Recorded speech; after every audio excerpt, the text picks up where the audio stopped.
When we bought the house, I had to dig up the front for a reason, and I came across some old milk bottles. So I got interested in it a little bit there, and it didn't really do too much at first. And then when they put this building in next door to my house, there was all kinds of them coming out, so I just went over and started collecting them. 15 years later, I've been still collecting. I have a fairly good collection. I figure roughly maybe around 350, 360 Toronto dairies. And there was about 900 dairies in Toronto. These here are what they call acid etch bottles. These came out around, in around 1905. Not all of them had them, but it was a little cheaper to make them this way than the embossed ones, which I will show you in a minute. But this is an older bottle from, actually it was, I think, out in the West End. This one here is a City Dairy. It's an embossed one. City Dairy was on Spadina Avenue.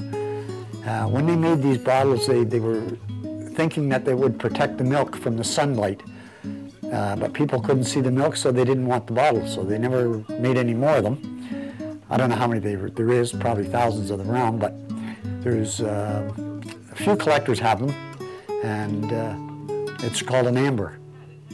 I find digging and you're finding something from the past is really, it really gives you a good feeling, you know, not because it's an old bottle, but because you remember it, it's historic, and you know, I think the dairies, the dairy men of not just Toronto, all over, are some of the pioneers of our country. My wife has always been good with me and collecting, and then when like getting her interested in collecting and collecting fruit jars when she first started was really good, because now I never have a problem when a bottle comes on eBay, and if I want it for my collection, she says go for it. I think we go to the auctions and we have fun, and it's a day out, and it's nice fun. You know, the history of Toronto and everything that's going on right now. Milk in the bottles, that was a big history way back then.